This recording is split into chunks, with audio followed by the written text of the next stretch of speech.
The concrete floor is so cold I can feel it through my jeans. The space heater rattles 3 feet away, blowing air that smells like burning dust and broken promises.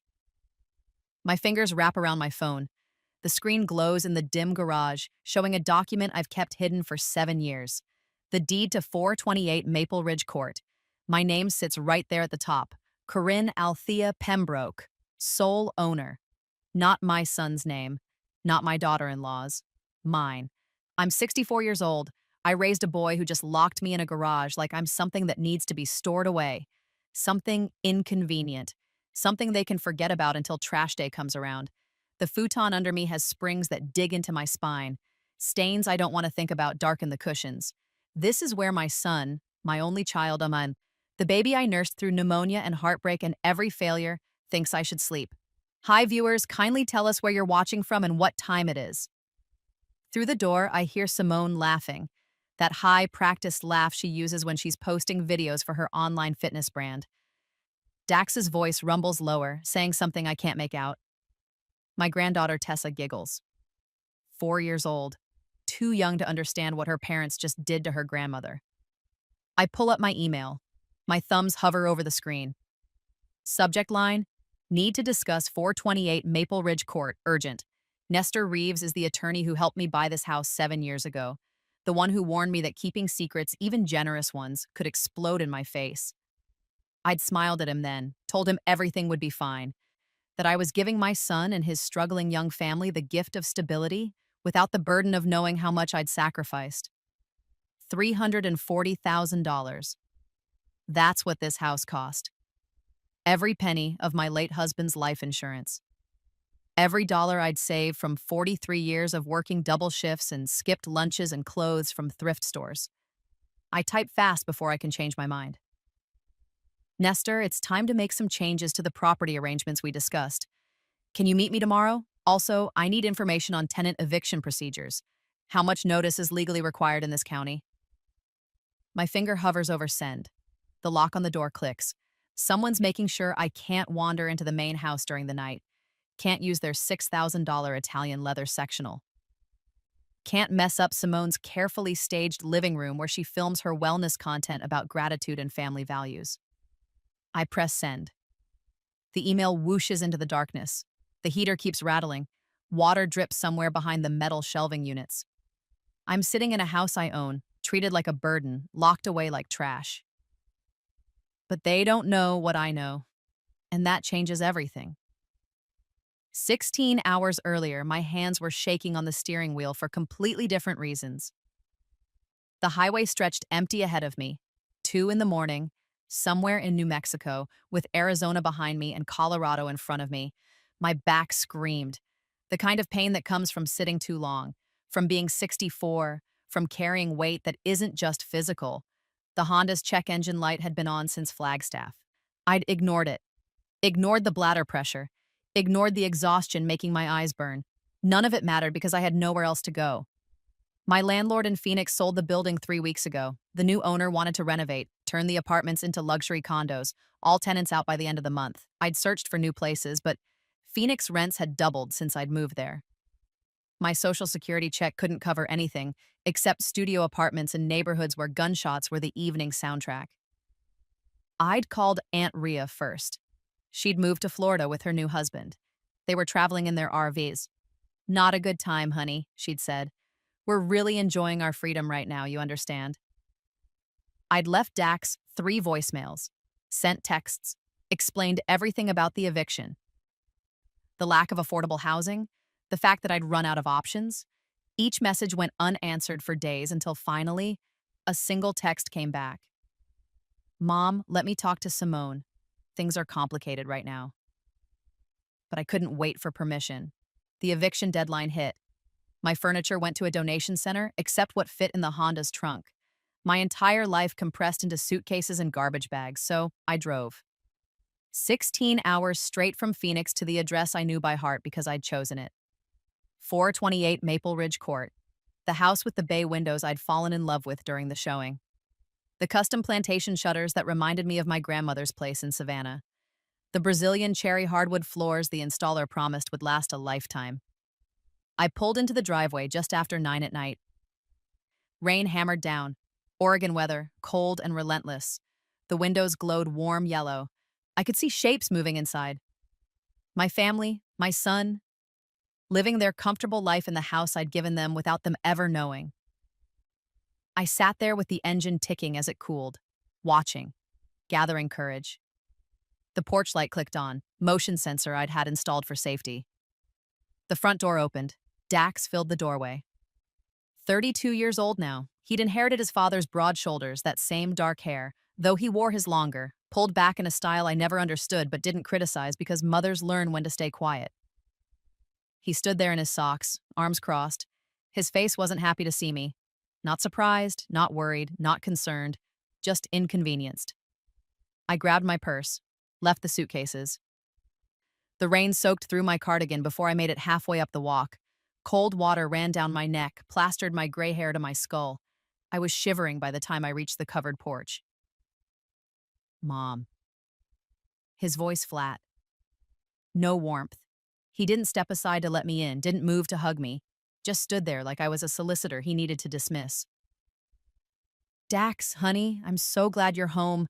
I tried calling, but you can't just show up like this. The words hit harder than the rain. I blinked water from my eyes.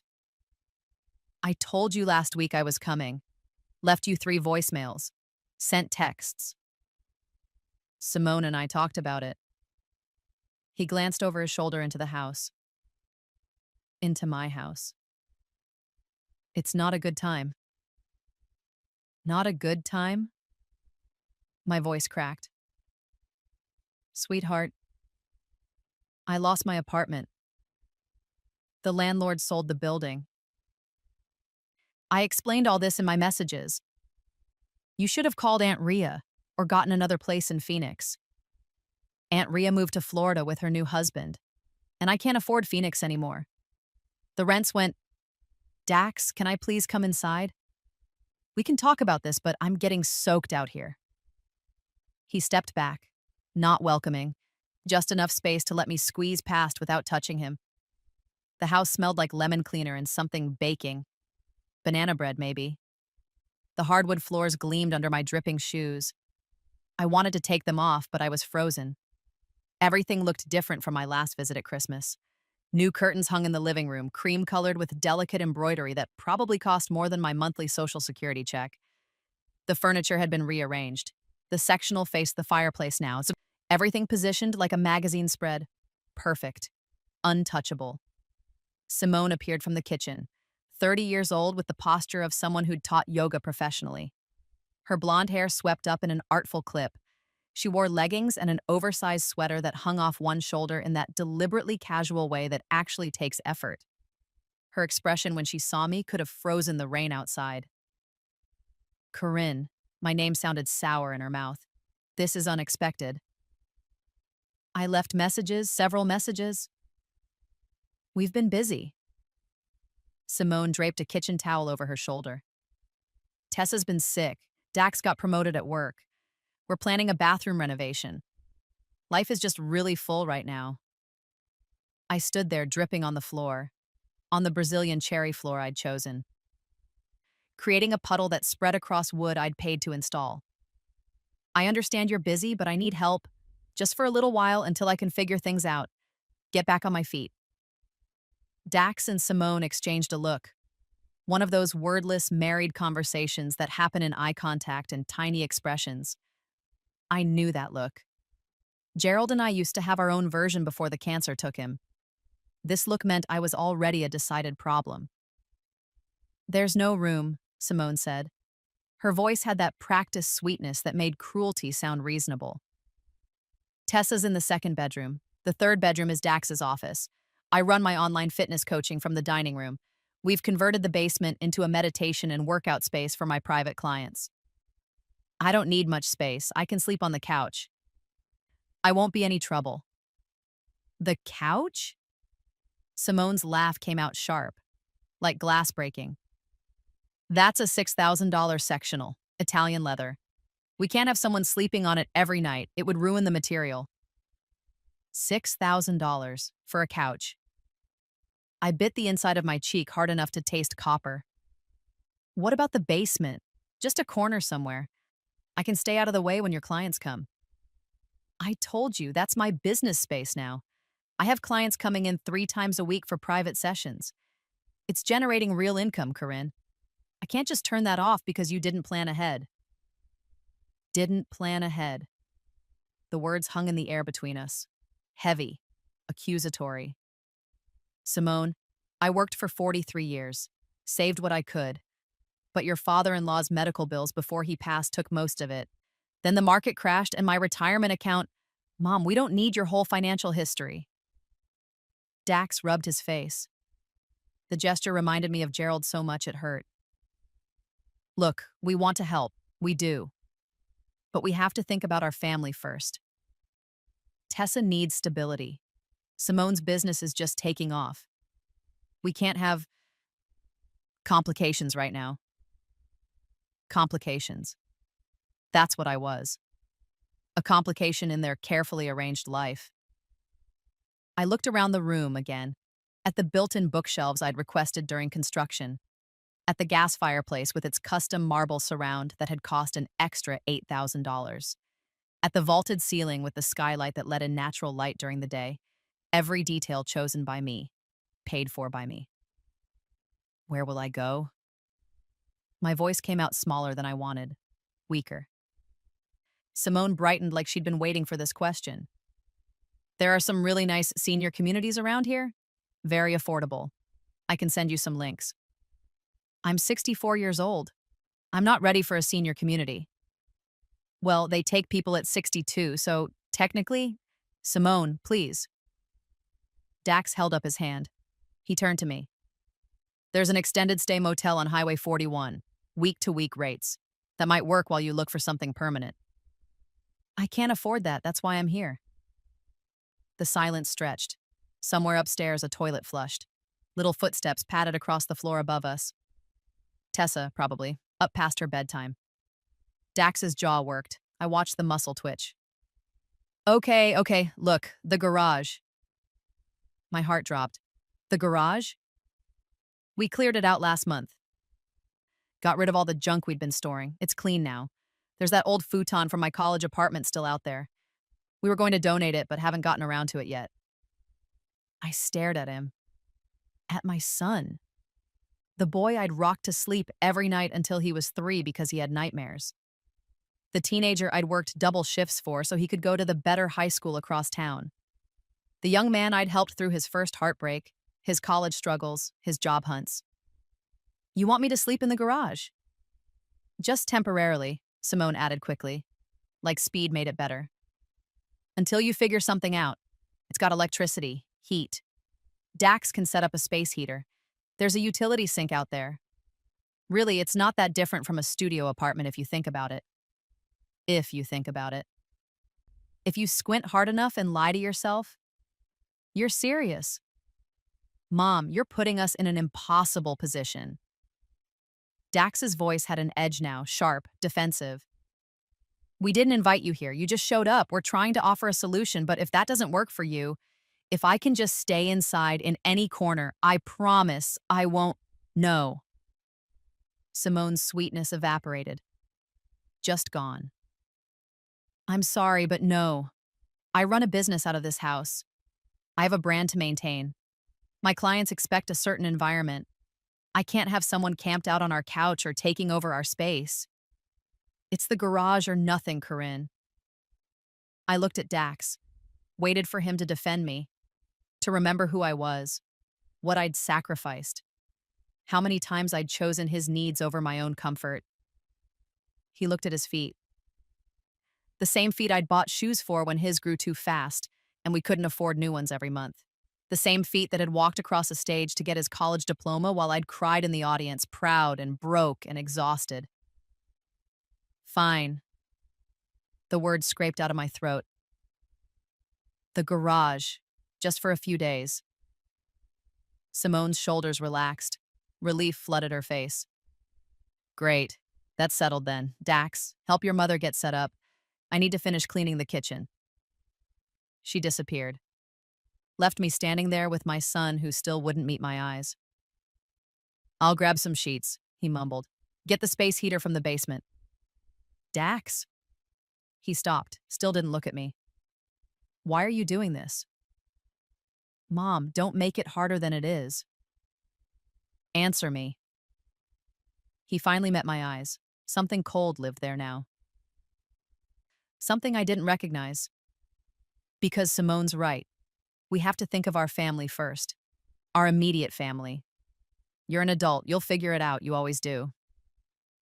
He walked away. Left me dripping on the hardwood floor I'd paid for. In the house I'd bought.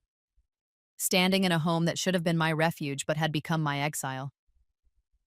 The kitchen faucet ran. Simone hummed something cheerful. Upstairs, Tessa's little voice called out for water. Normal family sounds. A life continuing without space for me in it. Dax came back with his arms full of sheets that smelled like they'd been in storage too long. That musty scent of forgotten things. Garage is this way.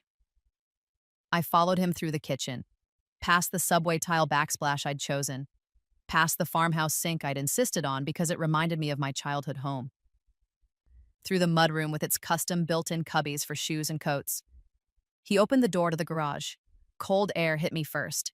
Then the smell, concrete and motor oil and emptiness. The space stretched dim and gray. Metal shelving units lined one wall.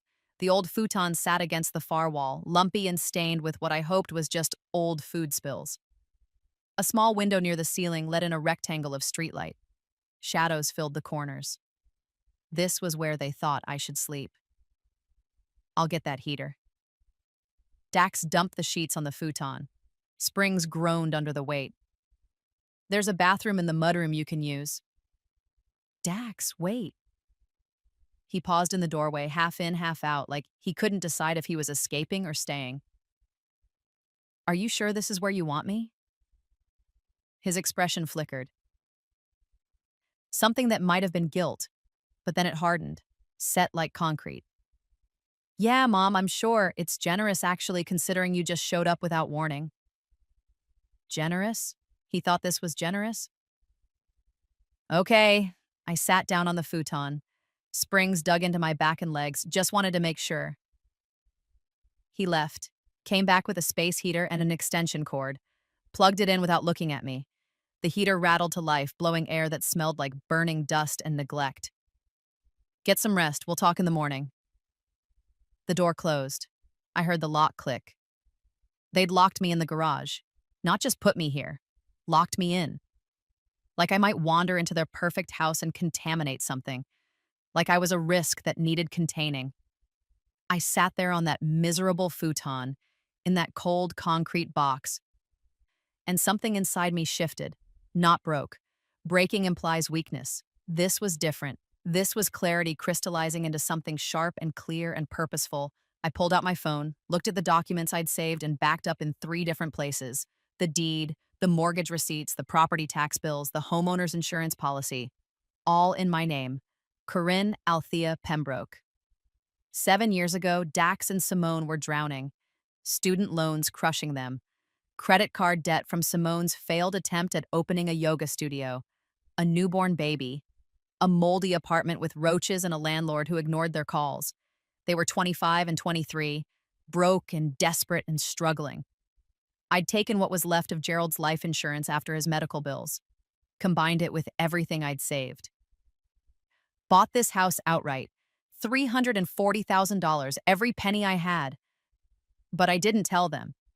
I created a fake lease, made them think they were renting from a friend, charged them $800 a month, less than half what the property taxes cost me. They'd believed it because they wanted to believe they'd gotten lucky, that someone out there was cutting them a deal. Every month, they paid me that rent. Every month, I deposited it into a savings account I'd opened in Tessa's name. For college. For her future. 17 years from now, when she turned 18, she'd have a nest egg. The account held $67,000 now. Everything they'd paid me, earning interest, waiting. I'd told myself I was being generous. Giving them stability without the burden of knowing how much I'd sacrificed. That someday, maybe when Tessa graduated high school, maybe when I got sick, I'd tell them. Let them know what I'd done. How much I'd loved them. But sitting there in the garage they'd exiled me to, locked away like garbage, I realized something crucial. Generosity without respect is just martyrdom, and I was done being a martyr.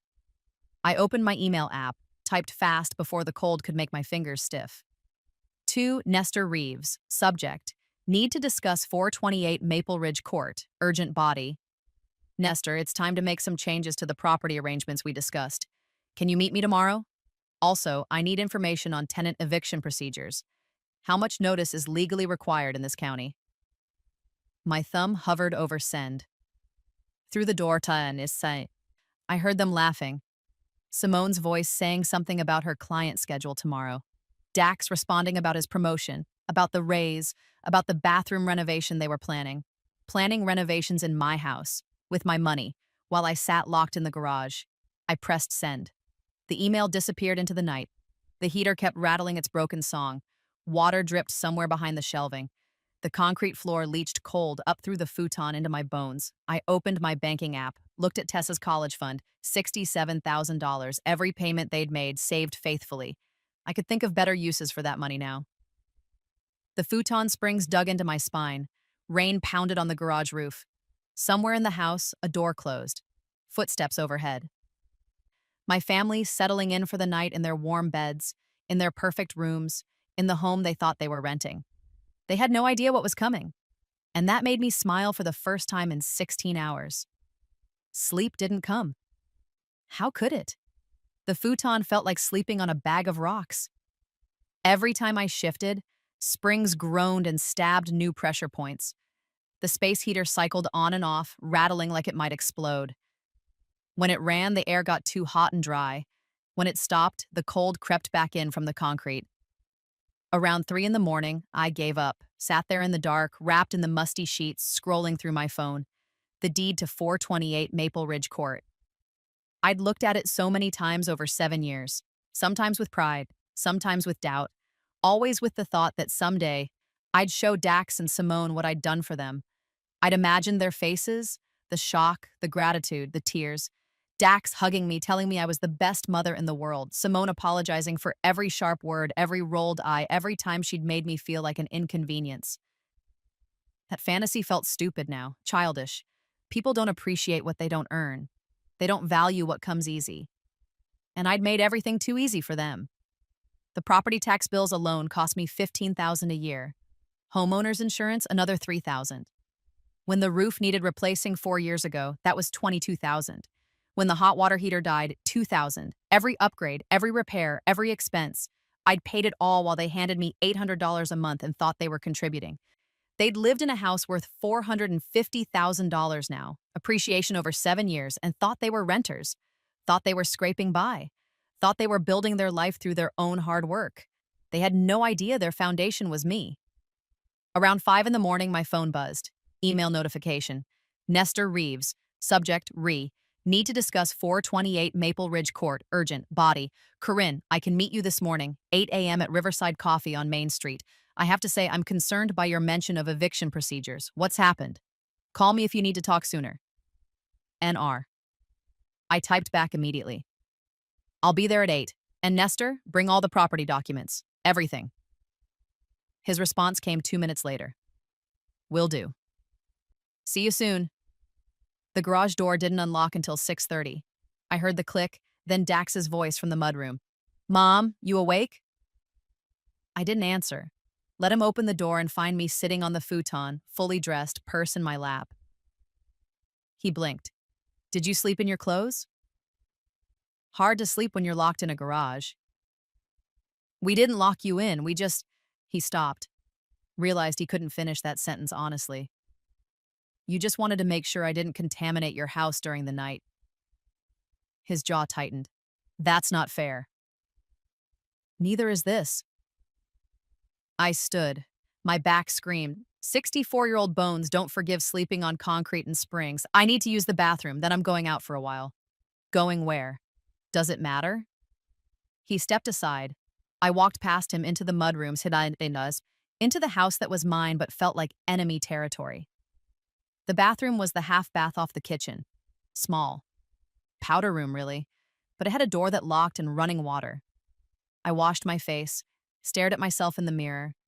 Gray hair tangled from the damp and the terrible sleep. Lines around my eyes deeper than yesterday. I looked old, tired, used up. But my eyes were clear. I found Dax in the kitchen making coffee. The expensive kind from the coffee shop downtown. $12 a bag. He didn't offer me any. I need to borrow the car, I said. Mine's almost out of gas and I don't have money to fill it. He poured his coffee, added cream from the fridge. Where are you going? To meet someone. About my situation. What situation? The one where I'm homeless and sleeping in a garage. He flinched. Mom. Don't be dramatic. You're not homeless. You're staying with family. In the garage. Temporarily. Locked in at night. He set his mug down hard. Coffee sloshed over the rim. Fine, take the Honda. Keys are on the hook by the door. Just be back by noon. Simone needs to go to the store. I grabbed the keys, walked out through the front door this time, not through the garage like trash being taken out. The morning air was cold and damp. Rain had stopped, but the sky hung gray and heavy. My Honda sat in the driveway looking as tired as I felt. I drove to Riverside Coffee in silence. No radio, just the sound of the engine and my thoughts churning. Nestor Reeves was already there when I arrived. 70 years old now, with white hair and reading glasses perched on his nose. He stood when I walked in. Gave me a hug that felt genuine.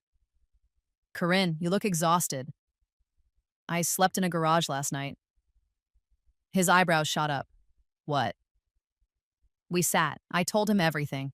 The eviction in Phoenix, the drive, the rejection, the garage, the lock clicking. His face went from shocked to angry to something that looked like resignation. I warned you this could backfire, he said gently. When you set up that fake lease, I told you that secrets in families are like water damage, hidden until everything collapses. I know. But you did it anyway because you loved them. I did.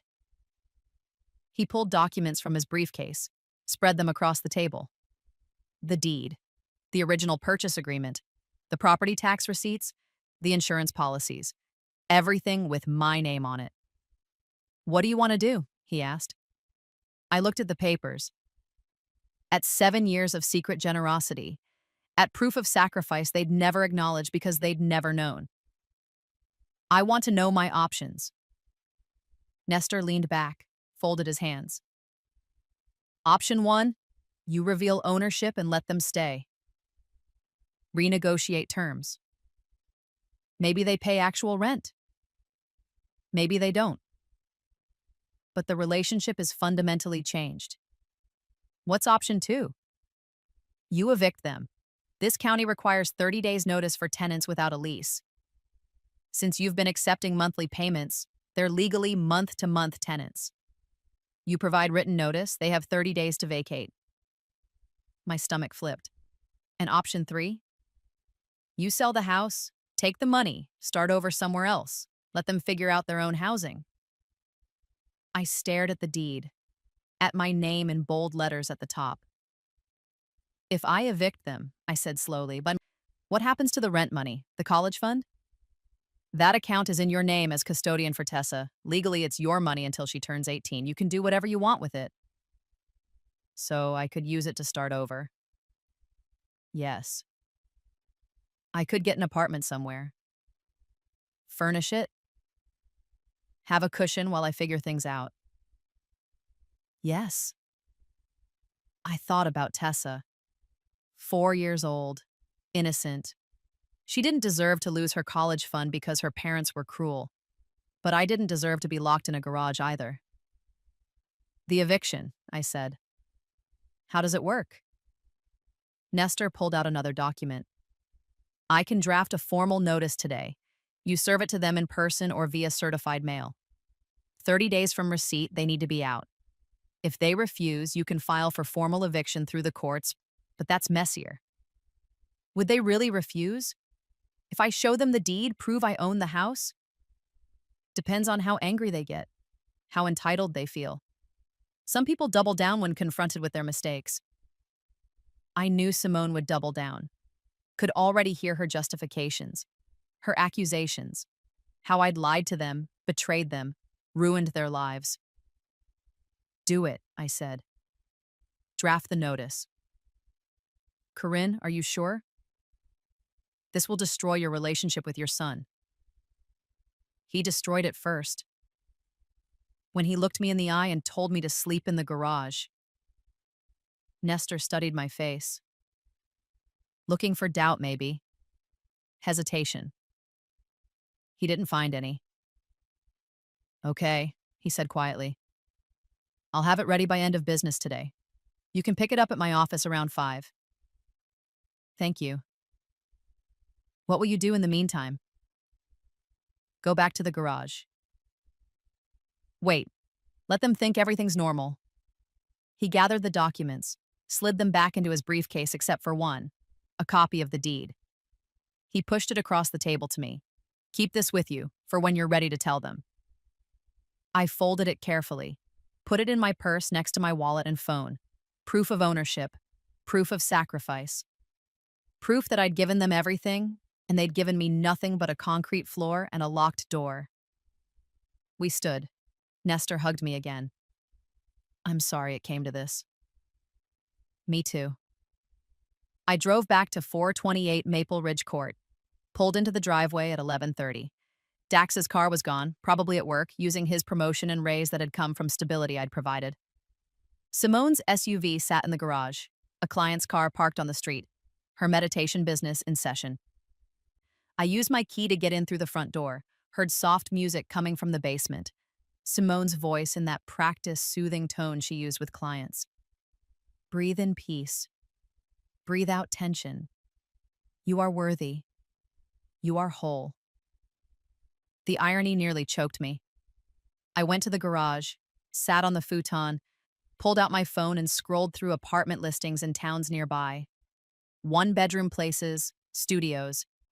Anywhere I could afford with what remained of my Social Security and what I'd take from Tessa's fund. 30 days. That's how long they had. And they didn't know it yet. Around 1, Simone's client left. I heard the basement door open, footsteps upstairs, the refrigerator opening, Simone humming. My phone buzzed. Text from Dax. Did you get the car back? Simone needs it. I typed back. It's in the driveway. No response. 3 more hours passed. I sat in the garage planning, thinking, running through scenarios of how they'd react. Simone would cry, not real tears, performative ones. Dax would get angry, defensive, blame me for lying. Neither would accept responsibility for how they'd treated me. At 5 o'clock, I walked to Nestor's office. 2 miles. My feet ached by the time I got there, but I didn't care. He handed me an envelope, thick, official looking. 30-day notice to vacate, he said. Legally binding. I've included copies of the deed and proof of ownership in case they dispute it. Thank you. When will you serve it? Tonight, when they're both home. He squeezed my shoulder. Call me if you need anything. And Corinne? You're doing the right thing. I wasn't sure I believed him. But I was sure I couldn't keep sleeping in that garage, locked away, treated like garbage by people living in comfort I'd purchased. I walked back to the house. Both cars in the driveway now. Lights on inside. Dinner smells coming from the kitchen. Normal family evening. Dax helping Tessa with a puzzle. Simone cooking something that probably involved quinoa and kale. I stood on the porch, envelope in my hand, deed in my purse. This was it. The moment everything changed. I opened the door and walked in. Dax looked up from the puzzle. Mom, where have you been? Out. Simone appeared from the kitchen, wooden spoon in hand. Out where? You've been gone all day. Handling some business. What business? Simone's eyes narrowed. Corinne, if you're looking at apartments, that's great. The sooner you can get your own place, the better for everyone. I set my purse down, pulled out the deed, unfolded it slowly. Actually, Simone, I already have my own place. She frowned. What are you talking about? I held up the deed. Let her see the address, the official county seal, my name at the top. This place, 428 Maple Ridge Court, I own it. The wooden spoon clattered to the floor. Dax stood up. What? I bought this house 7 years ago, cash, put it in my name, only my name. I kept my voice level, calm. The landlord you've been paying rent to? That was me. There is no landlord. There never was. I created a fake lease to help you when you were struggling. Every month, your rent went into a college fund for Tessa. Simone's face went white. You're lying. I walked over, handed her the deed. Read it yourself. She snatched it, Her eyes scanned the page. Once, twice, her hands started shaking. This isn't legal. It's completely legal. Nestor Reeves handled the purchase. Everything's documented. I own this house. The furniture you bought, the renovations you're planning, you've been living in my house this entire time.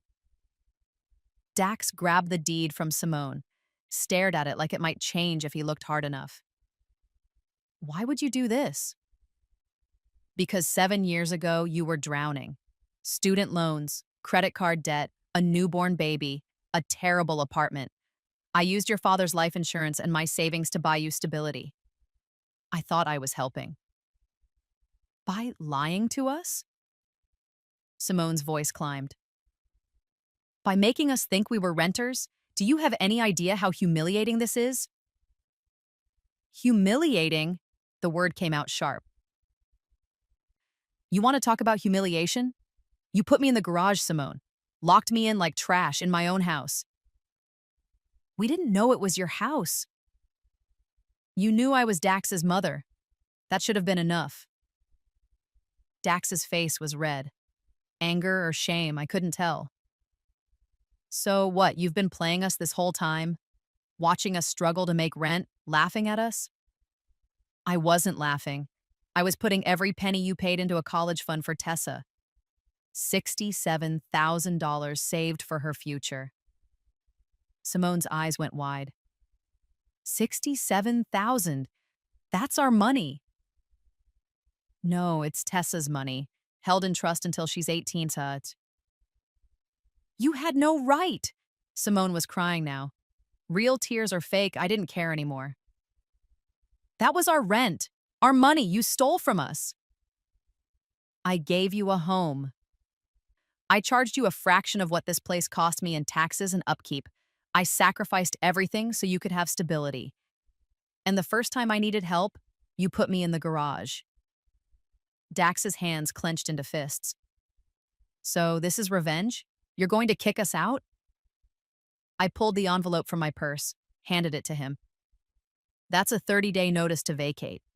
You have a month to find somewhere else to live. He didn't take it, just stared at me like I'd grown a second head. You're evicting us. Yes. We have a 4-year-old daughter. I know, I'm her grandmother, the one you locked in the garage.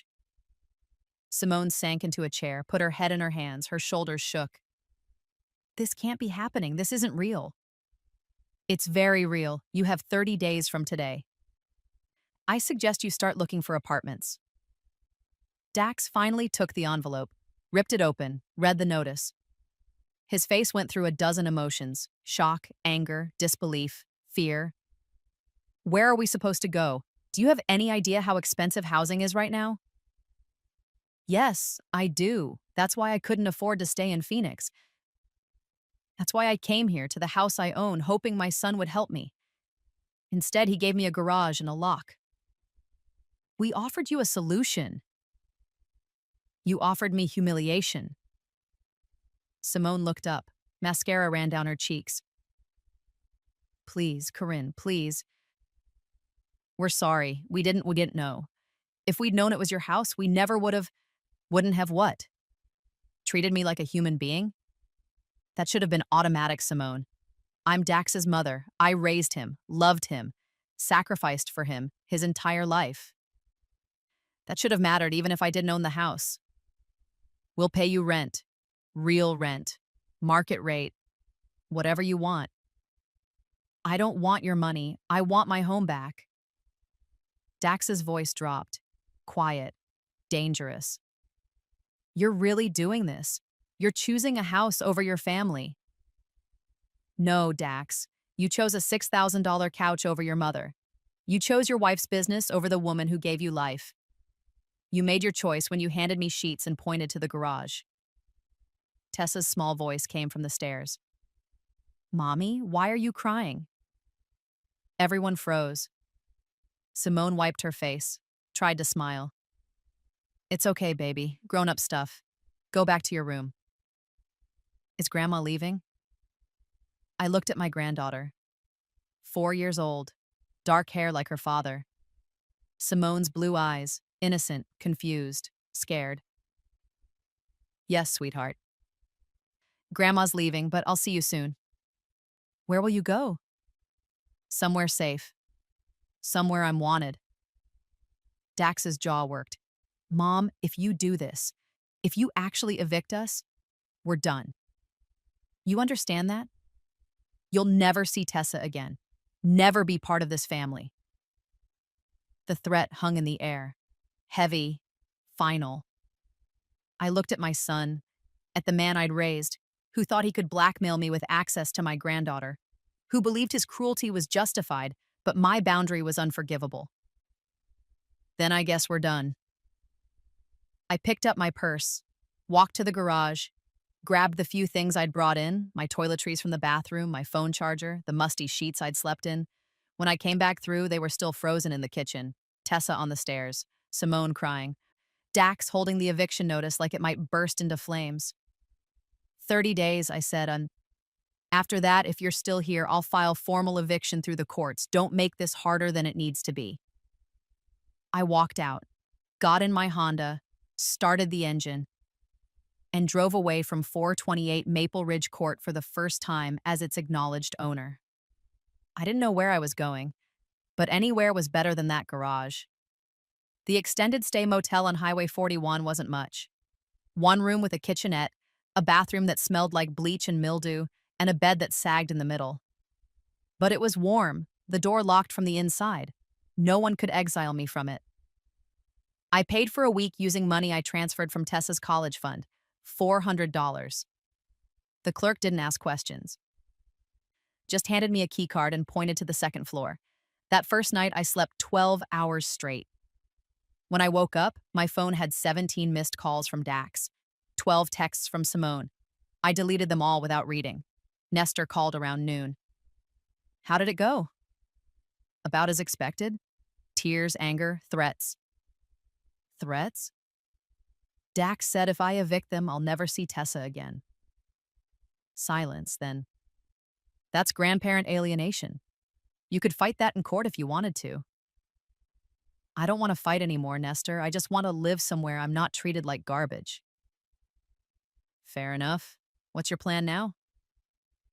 Find an apartment, something small, affordable. Start over. What about the house? I looked out the motel window, at the parking lot and the highway beyond. What about it? Are you going to live there after they leave?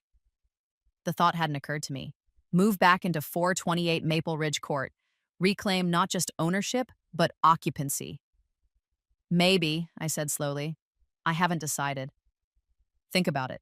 That house is worth $450,000 now. If you sold it, you could buy something smaller outright and have money left over. Or you could keep it and finally enjoy what you paid for.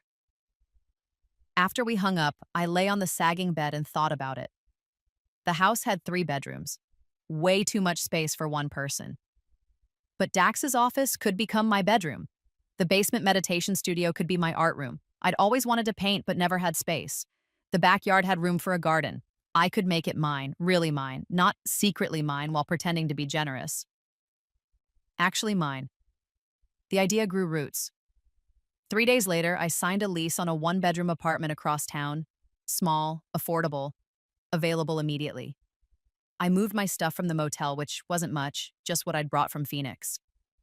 Then I waited. The 30 days crawled by. I didn't hear from Dax or Simone, didn't reach out, just waited for the deadline to arrive. On day 28, Nestor called. They hired a lawyer. My stomach dropped. What? Simone and Dax. They're claiming the lease you created was a legally binding contract, that you can't evict them without cause. The lease was fake. I own the house. They're month-to-month tenants. I know, and their lawyer knows their case is weak, but they're going to fight it anyway. Probably hoping to delay the eviction long enough to find somewhere else without scrambling. How long can they delay? Maybe another 30 days if they file the right motions. But Corinne, they're going to lose. The deed is ironclad. You have every right to reclaim your property. So I just wait? You wait. And you prepare for them to drag your name through the mud. Simone's already posting on social media about how you betrayed them. I wasn't on social media. Didn't see the post, didn't want to. But friends started calling, distant relatives, people I hadn't heard from in years, suddenly very concerned about the situation with Dax and Simone. I kept my answers simple. It's complicated. We're working it out. Day 30 came and went. They didn't leave. Day 35, done. Nestor filed formal eviction paperwork with the court. Day 42, we had a hearing. I sat on one side of the courtroom with Nestor. Dax and Simone sat on the other with their lawyer, a young woman in an expensive suit who looked annoyed to be there. The judge read through the documents, looked at the deed, looked at the fake lease, looked at Dax and Simone. So let me make sure I understand, the judge said. Mrs. Pembroke owns this property outright. Has owned it for 7 years. You've been paying her rent under the assumption she was a landlord when in fact she was the owner. Yes, Your Honor, their lawyer said. But our position is that by accepting rent and creating a lease agreement, a fraudulent lease agreement, the judge interrupted. A lease agreement that both parties signed, the lawyer continued. Mrs. Aisa Pembroke created the terms of tenancy. She can't simply void them because it's convenient. The judge looked at me. Mrs. Pembroke, why did you create this arrangement? I stood. Nestor had coached me to keep it simple, factual. Your Honor, 7 years ago, my son and daughter-in-law were struggling financially. They had a newborn, significant debt, and were living in substandard housing. I used my late husband's life insurance to purchase a home for them. I didn't tell them I owned it because I wanted them to feel independent, to feel like they were building their own life. And why are you evicting them now? I hesitated. Nestor had told me not to mention the garage, to keep emotions out of it. But the judge was looking at me with kind eyes, waiting. Because when I needed help, they put me in the garage, locked me in at night, treated me like I was a burden instead of a person. I realized that my generosity had enabled their disrespect, so I'm reclaiming what's mine. The courtroom was silent. The judge looked at Dax and Simone. Is that true? You made your mother sleep in the garage? Simone started crying, again. We didn't know she owned the house. That's not what I asked. Did you make her sleep in the garage? Dax's face was red. It was temporary. We didn't have room. You have a 3-bedroom house. The judge's voice was flat. And you put your mother in the garage. Their lawyer shifted uncomfortably. The judge looked back at the documents, shook her head. I'm ruling in favor of Mrs. Pembroke. The property is hers. The lease was not legally binding as it was created under false pretenses. Pretenses she created, yes. But that doesn't negate her ownership rights. You have 14 days to vacate the property. If you're not out by then, the sheriff will remove you. The gavel came down. It was over. Dax and Simone left without looking at me. Their lawyer packed up quickly, whispering something about appeals that wouldn't go anywhere. Nestor shook my hand. Congratulations. It doesn't feel like winning. No, it probably won't for a while. But you did the right thing. 14 days later, I pulled up to 428 Maple Ridge Court with a moving truck I'd rented. My apartment furniture, which wasn't much, loaded in back. The house was empty. They'd left it clean. I'd give them that. No damage, no missing fixtures, just empty rooms echoing with 7 years of secrets. I walked through slowly. The living room where I'd stood dripping and desperate. The kitchen where Simone had told me there was no room. The garage where I'd spent that horrible night on the futon. Then upstairs. Tessa's room with faint marks on the wall where her growth chart had been. Dax's office, empty now except for indentations in the carpet from his desk.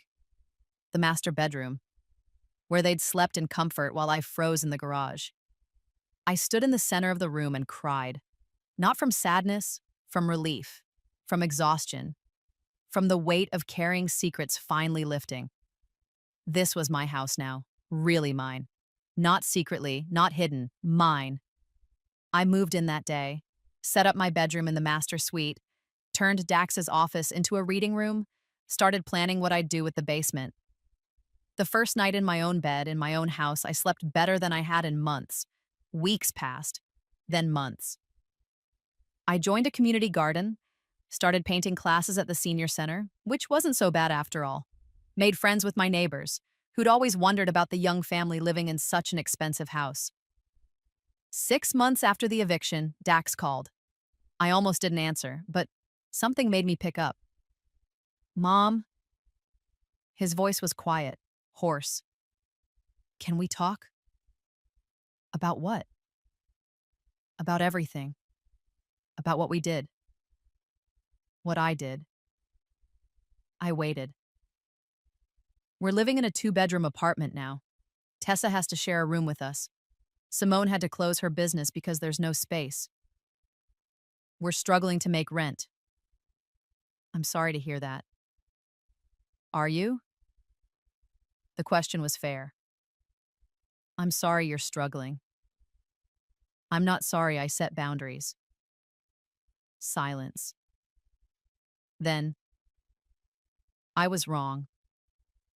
We were wrong. The way we treated you. Mom. I can't believe I put you in the garage. I can't believe I locked the door. When I think about it now, I feel sick. Why now? Why do you feel sick now? Because I realized something. If Tessa ever treated me the way I treated you, it would destroy me. My throat tightened. Yes. It would. Is there any way? Can we try again? Can I try to make this right? I looked around the living room, at the life I'd built in 6 months, the peace I'd found. Maybe, I said slowly, but not like before. Not with you taking advantage of my generosity and calling it love. I know, I understand. I miss you, Mom, and Tessa misses you. She asks about you constantly. I miss her too. Could we visit? Just for an hour. Let Tessa see you. I thought about it. About my granddaughter who'd done nothing wrong.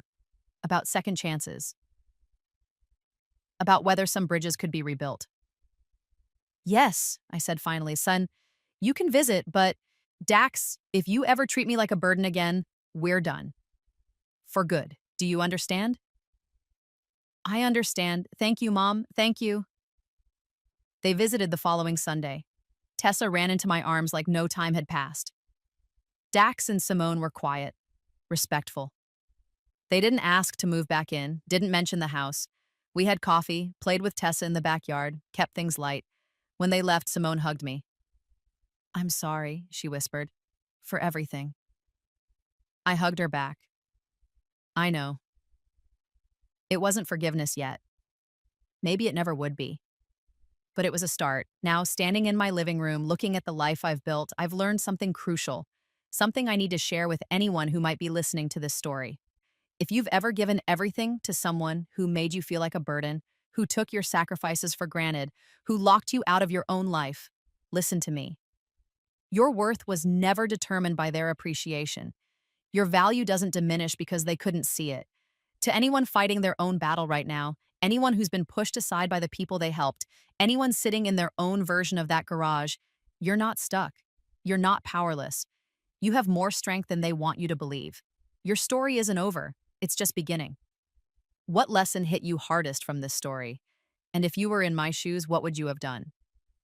Would you have revealed the truth right away, or would you have waited like I did? Tell me honestly, how would you have handled your family treating you this way? Don't stop here. Click the next video on your screen right now and watch another powerful story from our channel. There are more journeys like mine, more lessons about standing up for yourself, more proof that it's never too late to reclaim your life. Hit subscribe and turn on notifications so you never miss a story. Share your thoughts in the comments below. I read every single one. And if this story touched you, if it reminded you of your own battles, share it with someone who needs to hear it. See you in the next one.